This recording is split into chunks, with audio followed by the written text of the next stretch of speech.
반갑습니다. 이틀 전에 보고 또 뵈니 자주자주 봐도 반갑습니다. 오늘 먼저 본문 말씀을 같이 한번 보도록 하겠습니다. 마가복음 2장 18절에서 22절까지의 말씀입니다. 같이 한 목소리로 합독하겠습니다. 요한의 제자들과 바리새인들이 금식하고 있는지라 사람들이 예수께서 와서 말하되 요한의 제자들과 바리새인의 제자들은 금식하는데 어찌하여 당신의 제자들은 금식하지 아니하나이까? 예수께서 그들에게 이르시되 혼인집 손님들이 신랑과 함께 있을 때에 금식할 수 없느니라. 그러나 신랑을 빼앗길 날이 이르리니 그날에는 금식할 것이니라. 생배 조각을 낡은 옷에 붙이는 자가 없나니 만일 그렇게 하면 기운 새 것이 낡은 그것을 당기어 헤어짐이 더하게 되느니라. 새 포도주를 낡은 가죽 부대에 넣는 자가 없나니 만일 그렇게 하면 새 포도주가 부대를 터뜨려 포도주와 부대를 버리게 되리라. 오직 새 포도주는 새 부대에 넣느니라 하시니라. 아멘. 우리 집사님 기도해 주신 것처럼 저희가 주일날 정규일 수련회를 출발을 했습니다. 그래서 약 251명이 이번 수련회 참석을 하셨고, 여러분 이게 순서 기억나십니까?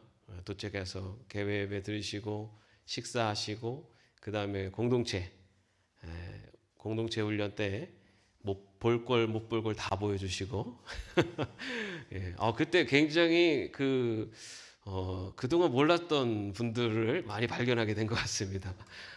그리고 또 말씀 집회를 통해서 또 정말 많은 도전도 받고 은혜의 시간이었습니다.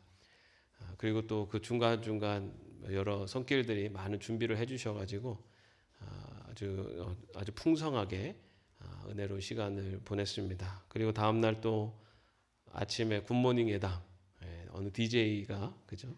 아주 그냥 좋은 목소리로 아침부터 굿모닝 예담 시간, 그리고 소그룹 토요일을 통해서 우리가 앞으로 우리 예담교회 미래에 대해서 같이 또 나누는 시간도 가졌고요. 그리고 또 폐회배 또 쉬는 시간 통해서 또 같이 마지막 친교회 시간들을 가졌습니다. 그렇게 하고 모든 일정들이 다 마치고 돌아오는 중에 또 이렇게 어려운 또 사고가 있었습니다. 어느 정도 아시겠지만 우리 그 어린 친구가 이제 화장실이 급해서 그 주유소 안으로 쑥 들어가 가지고 화장실 그 앞에다가 차를 주차하고 그 다음에 이제 버스에서 내리는데 그 길이 이제 완전히 길이 다 막혀서 차들이 쫙 막혀 있는 상황이었는데, 이제 고기를 좀 비껴가려고 아마 이 오토바이 운전사가 그 주유소 안으로 들어와서 이렇게 질러 가려고 이제 들어오면서 속도를 줄이지 않은 상태로 그냥 달리다가 내리는 우리 지원 학생을 좀 치게 됐습니다. 그래서 바로 또 응급실로 가서 응급실에 들어가서 이제 응급 조치를 받았고, 그리고 다음 날 이제 모든 검사를 마치고 그 다음에 이제 수술을 받게 되었습니다. 그래서 크게 다친 곳은 이제 왼쪽 대퇴부를 좀 많이 다쳤어요. 그리고 코뼈하고 이제 그렇게 또 이렇게 금이 간 몇 군데가 있고 그런 상황입니다. 그래서 어제 그 수술을 마쳤습니다. 그래서 그 결과는 이 대퇴부가 많이 뼈가 이렇게 많이 좀 깨져가지고, 그래서 그 대퇴부 뼈 전체 이렇게 철판을 이렇게 좀 대고 앞으로 한 3주 정도, 아니 3개월 3개월 정도는 이렇게 발을 디디면 안 되는 이제 그런 상황입니다. 근데 수술은 잘 맞춰졌지만 이제 앞으로 이제 회복되는 시간들, 그리고 이제 그 이후에 이제 재활하는 시간들, 이제 이런 시간들이 좀 필요하게 되었습니다.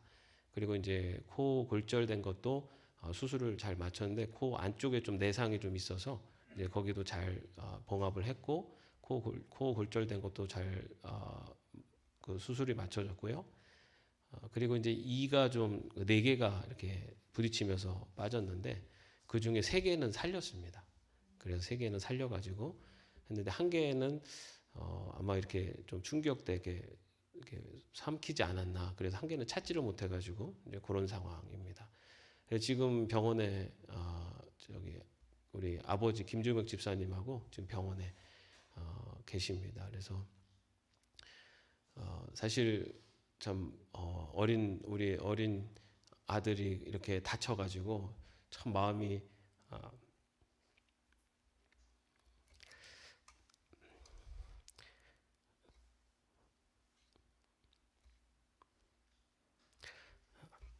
좀 무겁지만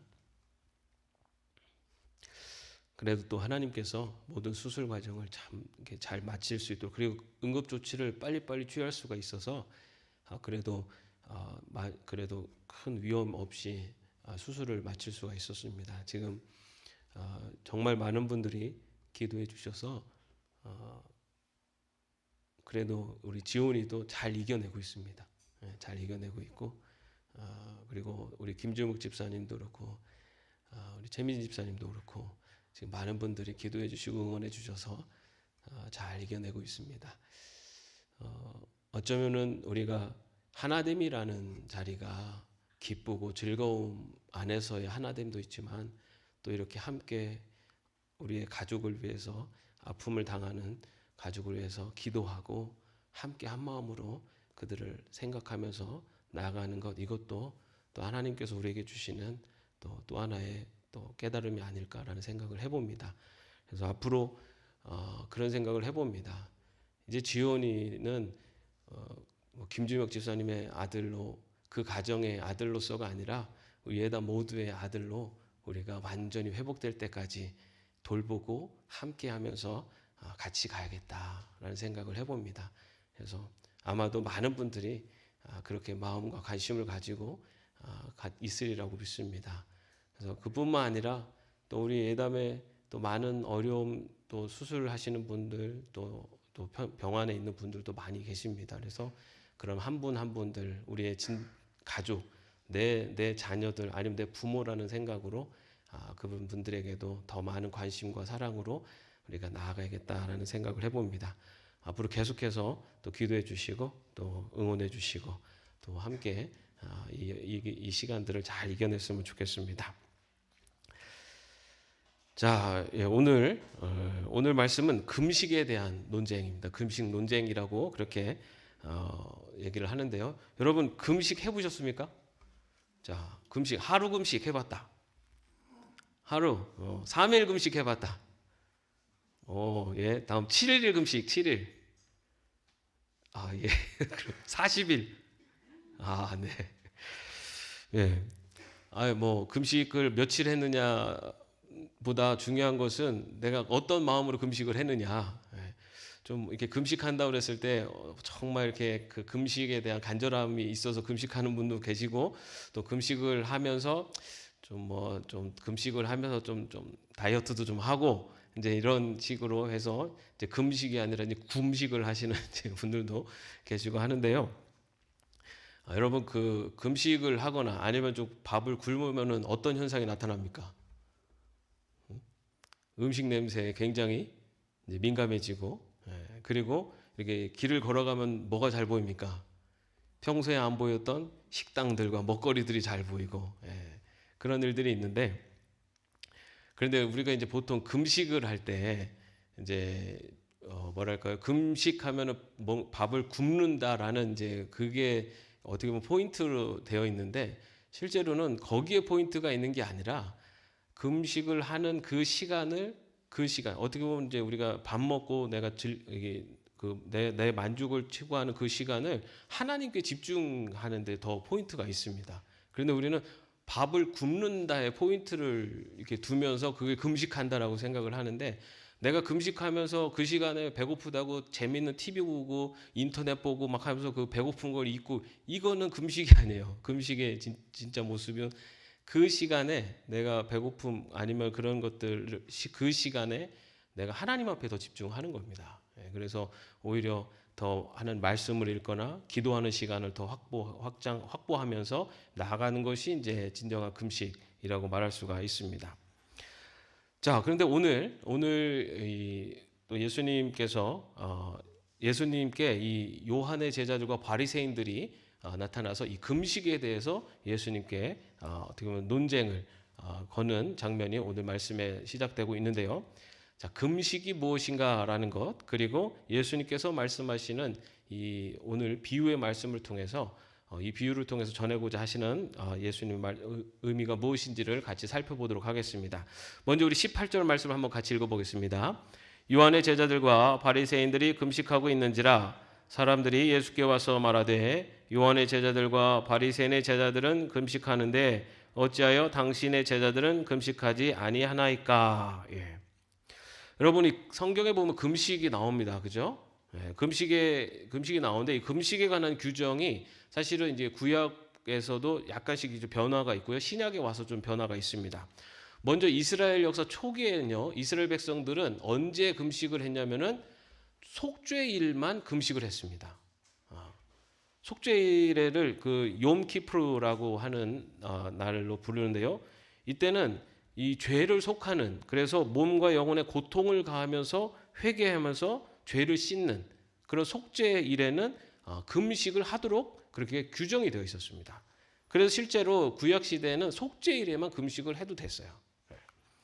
그것은 이 어떤 용서함을 위해서 내 몸을 고행을 하고 또 그로 인해서 죄의 정결함을 받는 그 속죄의 죄를 행하는 그러한 과정으로, 다시 말해서 이때의 그 금식은 이 자기를 절제하는 그러한 이제 모습의 하나가 금식이었습니다. 자, 그 다음에 이 바벨론 포로기 이후에는요, 1년에 4번씩 금식을 하도록 되어 있습니다. 이제 말 그대로 이제 바벨론에 이제 포로가 됐다는 것은 이스라엘이 이제 멸망을 했습니다. 그래서 그 전까지의 금식은 어떤 참회와 또 자기의 절제라는 의미가 강했다면 바벨론 포로기 이후에 이 금식은 슬픈 마음의 표현이었습니다. 뭐냐면 이제 나라를 잃고 하나님 나라 백성으로서 그 하나님 나라를 잃고 포로로 잡혀와 있는 그 슬픔의 표현이 금식이었어요. 그래서 1년에 4번씩 금식을 했다라고 나오고 있습니다. 이것은 이제 공식적으로 이제 그 구약 성경에 나오는 금식에 대한 그 규정들이고, 또 개인적으로도 그렇게 특별한 일을 당했을 때 금식한 내용들이 나옵니다. 거기에는 뭐 하루부터 일주일, 또 3주, 또 40일간의 금식 했다라고 하는 내용들이 성경에 이제 기록되어 있습니다. 어떤 특별한 때 이제 했었던 개인적인 금식도 있었습니다. 그러나 큰 의미에서의 금식은 처음에는 참회와 어떤 그 절제의 금식에서 시작이 되어서 나중에는 바벨론 포로에는 슬픔의 표현으로서의 그 표현이 금식이었습니다. 그러다가 예수님 당시에 와서는 매주 2번씩 금식하는 것으로 바뀌었습니다. 이것은 유대인들이 전통 속에서 생겨난 겁니다. 이것은 성경에 규정되었다기보다는 유대인들의 전통 속에서 나타난데요. 유대인들은 모세가 율법을 받으려고 시내산에 올랐던 날과 내려왔던 날이라고 여겨지던 일주일의 둘째 날과 다섯째 날을 기념하여 월요일과 목요일에 이렇게 이틀을 금식을 했습니다. 이것은 지난 시간에 우리가 바리새인에 대해서 이제 배우신 것처럼 바리새인, 다시 말해서 하나님의 말씀으로 돌아가자라는 것을 추구했었던 사람들이 이 하나님의 말씀을 십계명을 그 돌판을 받는 날, 그리고 그 밖에서 떠나는 날, 그런 특별한 날을 살려서 금식을 하는, 다시 말해 그 율법을 강조하는 그런 의미로 금식을 하게 됩니다. 근데 이것은 사실은 유대의 전통에서 나온 거지 실제로 성경에 근거하지는 않습니다. 그래서 어떻게 보면은 금식이 갖고 있는 진정한 의미는 어떤 회개, 참회, 절제에서 시작이 되어서 그 다음에 슬픔이라고 하는 요 연결고리가 사실은 금식이 갖고 있는 의미라고 볼 수가 있습니다. 그래서 구약시대 금식이 회개와 슬픔의 표시였고, 신약시대에는 이 경건과 자기 헌신의 표현으로 드려졌습니다. 자, 그런데 여기 이 금식에 대해서 오늘 말씀에 보면은 그 요한의 제자들과 바리새인들이 금식을 하고 있었다라고 하면서 사람들이 물었다라고 되어 있는데, 이 마태복음에 보면요, 이 물은 사람이 요한의 제자들이 물었다라고 기록하고 있습니다. 그래서 요한의 제자들이 이때 금식을 하고 있었고 금식에 대해서 예수님께 물었다라고 볼 수가 있습니다. 그럼 왜 세례 요한의 제자들이 금식을 하고 있었느냐? 당시 세례 요한이 감옥에 갇혀 있는 상태였습니다. 그래서 그의 제자들은 스승을 위해 슬퍼하면서 금식을 하고 있었고, 또한 세례 요한의 제자들 역시 경건을 위해서 금식을 하는 것, 이 세례 요한의 제자들에는 금욕주의자들에 가깝습니다. 그래서 그런 금식하는 것을 아주 어떻게 보면은 좀 자신들의 신앙적인 모습의 일환으로 이렇게 나타내는 삶을 살았습니다.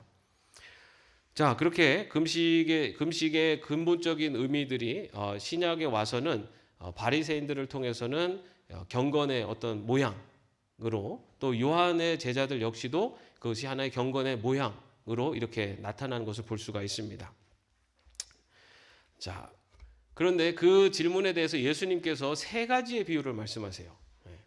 이 세 가지의 비유를 말씀하시는데, 그 비유의 의미들을 통해서 예수님께서 금식에 대해서 무슨 말씀을 하시는지 또 한번 살펴보도록 하겠습니다.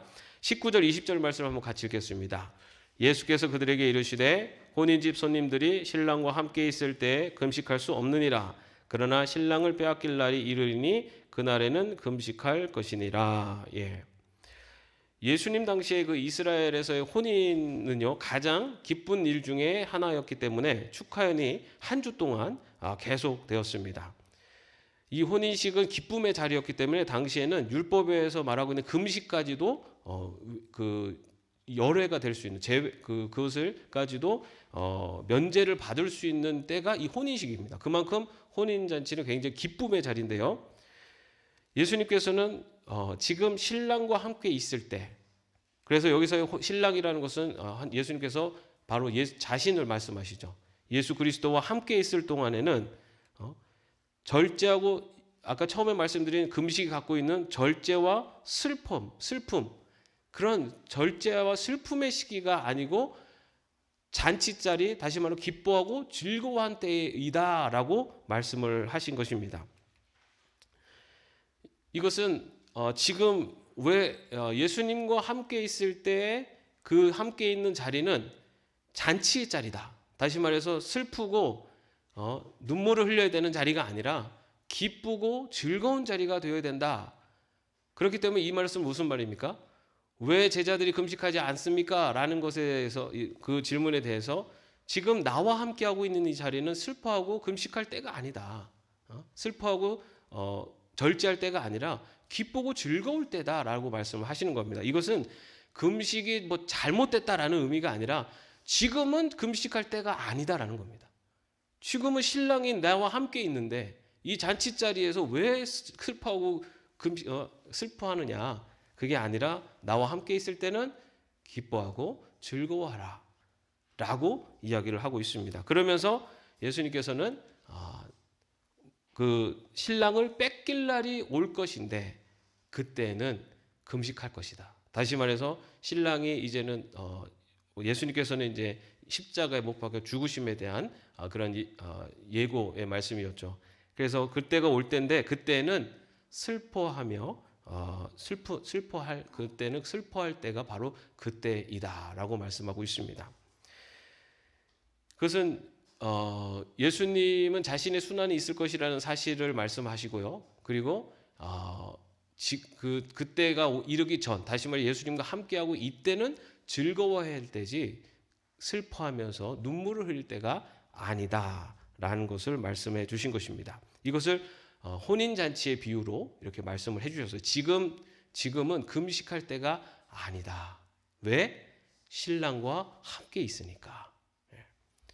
자, 그 다음에 또 바로 이어서 또 비유의 말씀을 전해주신데 21절 말씀입니다. 한번 같이 읽겠습니다. 생배 조각을 낡은 옷에 붙이는 자가 없나니 만일 그렇게 하면 기운 새 것이 낡은 것을 당기어 헤어짐이 더하게 되느니라. 여기 생배 조각이라는 것은 새 천 조각입니다. 새로운 천 조각. 다시 말해 어떤 세탁을 한 번도 한 적이 없는 새 천 조각인데요. 그 천 조각으로다가 헌 옷에다가 기우게 되면은 그 기운 그 기온 옷을 세탁할 때 아직 한 번도 줄어들지 않았던 이 생배가 물을 흡수해서 더 갑자기 줄어들면 그 낡은 옷을 그 낡은 옷 자체가 이제 틀어지게 되겠죠. 그러면서 그 옷을 못 입게 되는, 그것도 아예 그 낡은 옷 자체도 망쳐버리게 되는. 그래서 이 새 생배 조각과 낡은 옷은 서로 맞지가 않다라는 것을 말씀하시는 겁니다. 이것은 예수님의 함께하심, 예수님의 함께하신, 다시 말해 예수 그리스도의 복음이 주는 그 기쁨과 유대교 금식의 슬픔과 절제는 서로 맞지 않다라는 겁니다. 예수님이 함께하는 이 자리에, 아까 잔치자리라고 말씀드렸잖아요. 예수님이 함께하는 이 자리에서는 금식이 갖고 있는 절제와 슬픔하고 예수님과 함께 있는 잔치자리의 기쁨은 서로 맞지가 않다라는 것을 이 생배 조각의 비유를 통해서 말씀을 해주신 겁니다. 자, 그리고 나서 바로 이어서 그러면서 이 말이 또 갖고 있는 또 하나의 의미는 하늘나라 신랑이 예수님과 함께하는 기쁨이 금식이나 이런 슬픔 어떤 것보다도 더 크다라는 것을 또 말씀하고 있습니다. 그리고 또 비유의 말씀을 하십니다. 22절 말씀 한번 같이 읽어보겠습니다. 새 포도주를 낡은 가죽 부대에 넣는 자가 없나니 만일 그렇게 하면 새 포도주가 부대를 터뜨려 포도주와 부대를 버리게 되리라. 오직 새 포도주는 새 부대에 넣느니라 하시니라. 예. 새 포도주는 뭐죠? 아직 발효가 되지 않았기 때문에 이제 발효가 시작되면은 그 새 포도주에 가스가 차죠. 그러면서 그 부피가 이제 늘어나게 됩니다. 자, 그런데 그 새 포도주가 늘어나는 것을 낡은 가죽 부대는 그 새 포도주의 그 확장성을, 그 생명력을 담아낼 수가 없다는 거죠. 이것은 여기서 말하는 새 포도주라는 것은 바로 예수 그리스도의 복음의 능력이죠. 예수 그리스도의 그 복음이 갖고 있는 생명력, 그것을 이 바리새인들이 그들이 주장하고 있는 전통, 그런 그 전통, 오늘은 특별히 금식이라는 것이 그것을 담아낼 수 없다는 겁니다. 예수 그리스도의 복음의 능력, 그 예수 그리스도 주는 천국 잔치의 기쁨, 그 기쁨이 바리새인들이 얘기하고 있는 금식이라고 하는 전통, 그 특히나 슬픔을 나타내는 그 전통이 그 예수 그리스도의 복음의 능력을 담아낼 수 없다는 겁니다. 그것을 가지고 담아내려고 하면 어떤 일이 벌어집니까? 그 새 포도주가 팽창해서 그 모든 그 낡은 가죽 부대를 다 터뜨려 버리죠. 예수 그리스도의 복음의 기쁨이 금식이 갖고 있는 슬픔과 인내, 절제 이런 것들을 넘어서서 그것을 확장시키는 힘이 있기 때문에 그 낡은 가죽 부대로는 예수 그리스도의 복음을 담을 수가 없다라고 말씀하고 있습니다. 그렇기 때문에 어떻게 됩니까? 새 포도주는 새 가죽 부대에 담아야 한다입니다. 여기서는 우리가 그 낡은 옷, 낡은 가죽 또는 낡은 가죽 부대 또는 헌옷, 이것이 나쁘다라고 예수님 말씀하신 게 아니에요. 우리는 옛 것은 다 나쁘니까 새 것으로 다 해야 된다 이렇게 생각을 하기 쉬운데, 예수님께서는 그 낡은 가죽 부대와 그리고 그런 낡은 옷, 그것이 나쁘다라고 얘기하신 게 아닙니다. 생배 조각과 낡은 옷은 서로가 맞지 않는다라는 말씀이고, 새 포도주와 낡은 가죽 부대는 서로 그 새 포도주를 낡은 가죽 부대가 담을 수가 없다라고 말씀하세요. 이 부분을 우리가 잘못 오해하면 옛날 것은 다 잘못돼서, 아니면 옛날 것은 예수 그리스도와 더불어 시작된 모든 새로운 것들이 옛날 것을 다 이렇게 넘어서고 다 버려야 되는 것으로 생각할 수 있는데, 예수님은 그걸 얘기하신 게 아닙니다. 낡은 가죽 부대를 버려라가 아니에요. 새 포도주를 담으려면 새 가죽 부대에 담아야 된다라는 것을 말씀하신 겁니다. 새 가죽 부대는 어떤 겁니까? 유연성이 있고 신축성이 있습니다. 그래서 그 포도주가 확장될 때 그 포도주가 확장되는 것을 담을 수 있는 그릇이에요. 그죠? 여기서 바로 그 담을 수 있는 그릇이 뭐냐면은 하나님 나라의 잔치자리입니다. 새 포도주가 가지고 있는 예수 그리스도의 복음이 가지고 있는 그 능력을, 그 기쁨을 담을 수 있는 새 포도주는 예수님께서 앞부분에서 말씀하신 하나님 나라의 잔치자리가 그것을 담을 수 있다는 겁니다. 여러분, 잔치자리가 어떤 자리입니까? 그곳에서 기쁨이 있고, 그죠? 그곳에서 기쁨이 있고 평안이 있고 위로가 있는 바로 그 하나님 나라의 잔치가 그 새 포도주를 담을 수 있는 바로 그 새 가죽 부대라는 겁니다. 그런데 여러분, 그 새 가죽 부대가 누구와 함께 담겨져야 됩니까? 새 포도주가 되시는 예수 그리스도. 그래서 이 세 가지는, 세 비유는 서로 연결되고 있어요. 예수 그리스도가 바로 예수 그리스도와 함께하는 곳이 하나님 나라의 잔치자리이다. 그런데 그 하나님 나라의 잔치자리, 예수 그리스도 그 하나님 나라의 잔치자리, 다시 말해 예수 그리스도를 통해 나타나는 복음의 그 능력이 이 금식이 얘기하고 있는 슬픔과 절제와는 다른 것이다.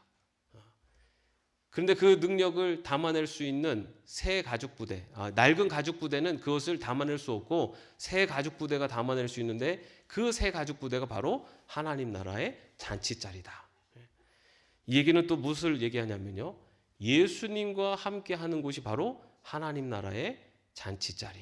다시 말해서 참된 기쁨과 평안이 있는 곳, 슬픔과 절제, 슬픔과 눈물을 넘어설 수 있는 그곳이 바로 예수님이 신랑으로 계시는 하나님 나라의 잔치자리이다라는 것을 말씀하고 있습니다. 여러분, 예수님이 나와 함께하고 계심을 믿으십니까?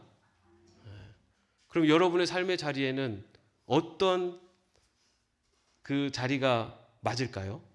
금식의 자리가 맞습니까? 하나님 나라의 잔치의 자리가 맞습니까? 하나님 나라의 잔치의 자리예요. 이 얘기는 다시 말해서 내가 하나님 나라의 잔치의 자리에 삶을 누리려면 누구와 함께 해야 된다는 겁니까? 예수 그리스도. 예수 그리스도와 함께 할 때 바로 새 가죽 부대 하나님 나라의 잔치 자리에 우리의 그 삶을 살아갈 수가 있다는 겁니다.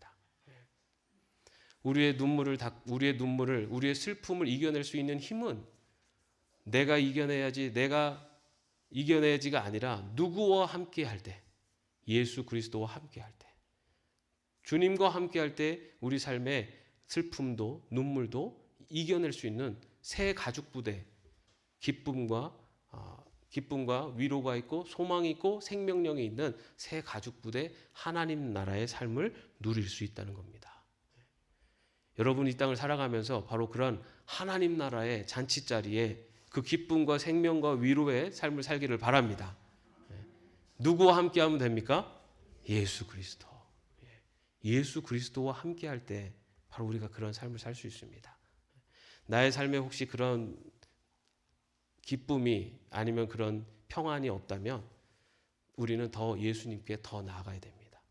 그래서 그 예수님과 함께하는 삶, 그래서 예수님이 나의 기쁨이고 예수님이 나의 소망이고 예수님이 나의 위로가 되신다라고 하는 그 믿음으로 주님과 동행하는 저와 여러분의 삶이 되기를 주님의 이름으로 축원합니다.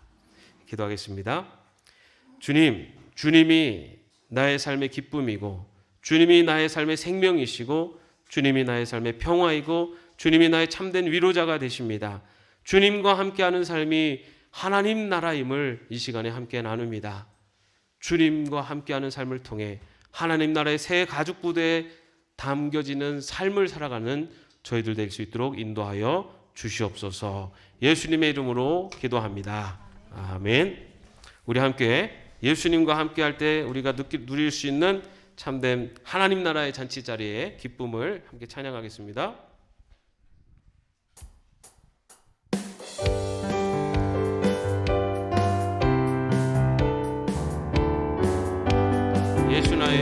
예수 나의 기쁨. 아멘. 아멘. 아멘. 아멘. 예수 나의 기쁨 다시 한번 합시다. 예수 나의 기쁨. 아멘. 아멘. 아멘.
기쁨이십니까?